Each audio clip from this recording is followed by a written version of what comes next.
नमस्कार मित्रांनो,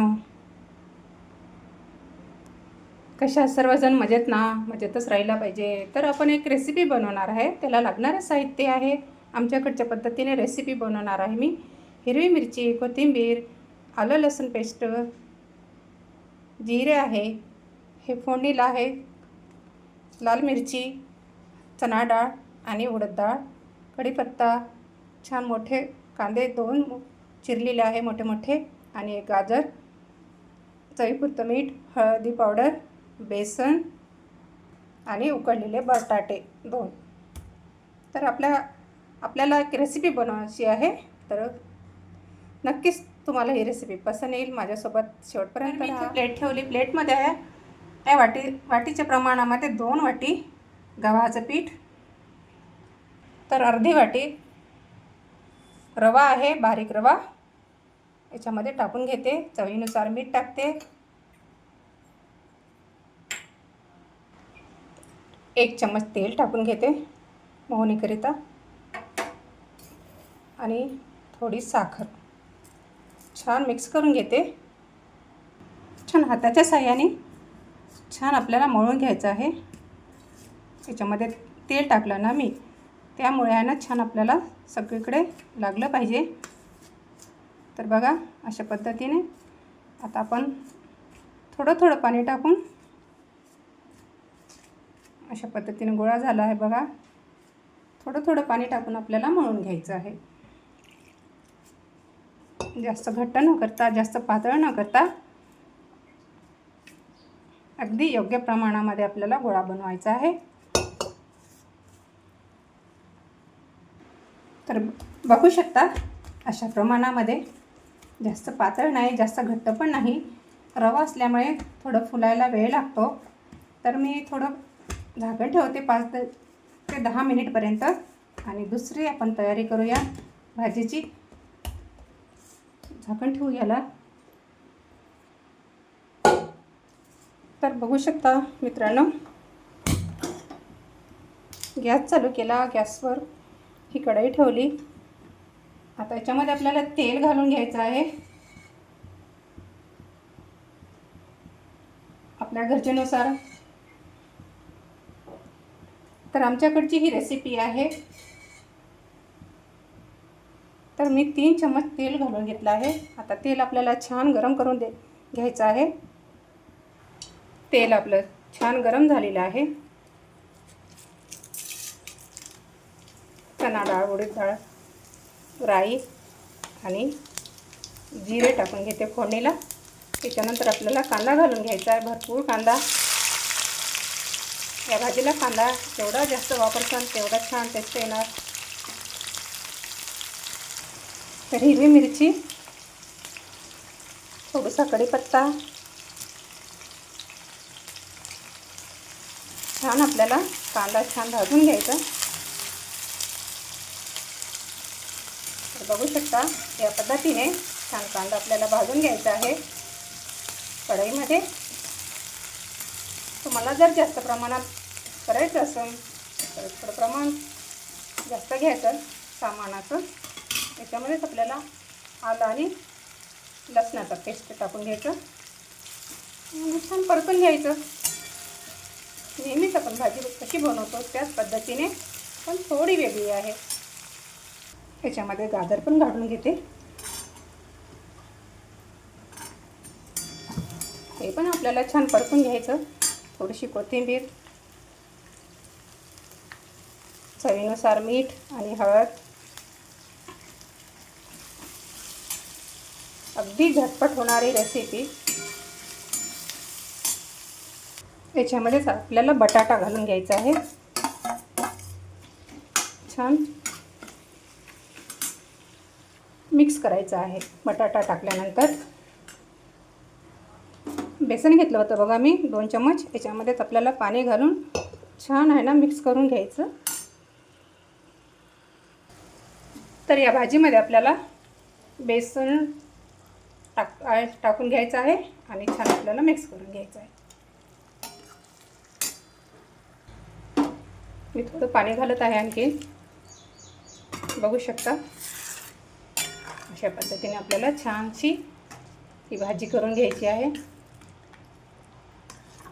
पातळ किंवा घट्ट तुमच्या आवडीनुसार, तुम्हाला जशी आवडेल त्याप्रमाणे छान पद्धतीनं हलवून घ्यायचं. आणि आता आपल्याला झाकण ठेवायचं. याच्यामध्ये लाल तिखट वगैरे घालायचं नाही आहे. मी तर घालणार नाही, तुम्हाला जर पाहिजे असेल तर तुम्ही घालू शकता. तर झाकण ठेवून घेते. या चटणीला काय म्हणतात आमच्याकडे नक्कीच तुम्हाला शेवटी सांगते. तर बघू शकता भाजी आपली शिजली आहे.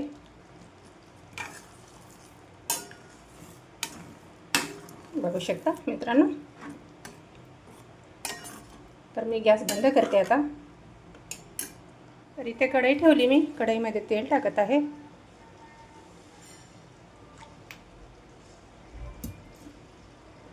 तर बघू शकता आपली कणिक पण छान मुरली आहे. रवा पण छान आपला मुरला गेलेला. तर आपल्याला आता रेसिपी करायची आहे. तर आपल्याला ज्या साईजची गोळे पाहिजे तसं आपण करू शकतो, छोटे किंवा मोठे.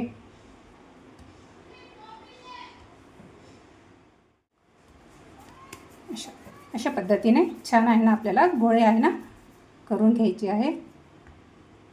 छान तोडून घ्यायचं हातानेच. मी तर हातानेच बनवते. बघा मी पोळपाट घेतलेला आहे. पोळपाटाला थोडं तेल लावून घ्यायचं. तेल लावल्यानंतर आपल्याला गोळा ठेवून घ्यायचा आहे आणि छान आहे लाटून घ्यायचं आहे पुरी. अशा पद्धतीने पुरी, किंवा तुम्ही पुरी प्रेसमध्ये पण करू शकता. अशा पुऱ्या आहे ना आपल्याला पूर्ण लाटून घ्यायच्या आहे.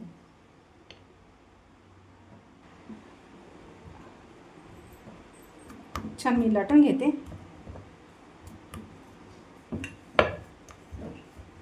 बघू शकता मित्रांनो, तुम्ही कशा पद्धतीने बनवता ते पण सांगा कमेंट्समध्ये. छोट्या मोठ्या जशा तुम्हाला जमेल त्या साईजच्या तुम्ही बनवू शकता. मी तर अशी बनवत आहे.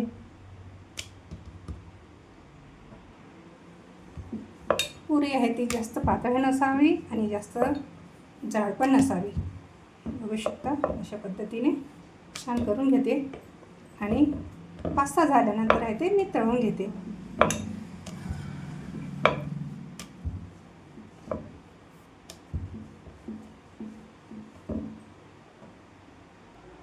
आता आपल्याला पुरी तळून घ्यायची आहे. तेल आपलं गरम झालेलं आहे. तर पुरी तळता वेळेस गॅस थोडा मोठाच ठेवायचा, जेणेकरून पुरी लवकर फुगते. हे बघा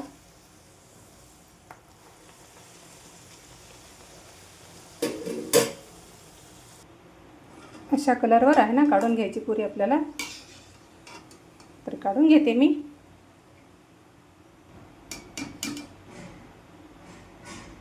दुसरी पण पुरी आहे तळून घेते.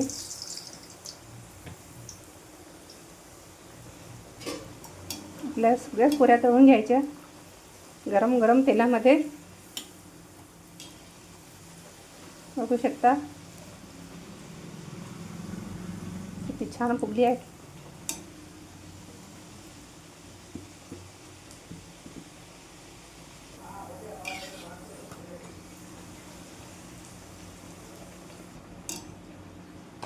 बघू शकता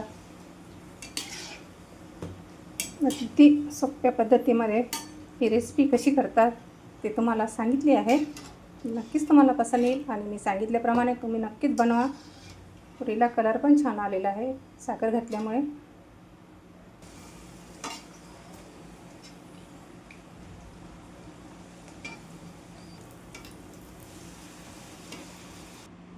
तर बघू शकता मित्रांनो, आपली रेसिपी पूर्ण झाली आहे. नक्कीच तुम्हाला आवडेल. तेलंगणा पद्धतीमध्ये याला मुंबई बेसन असं म्हणतात, मुंबई चटणी म्हणतात. तर बघू शकता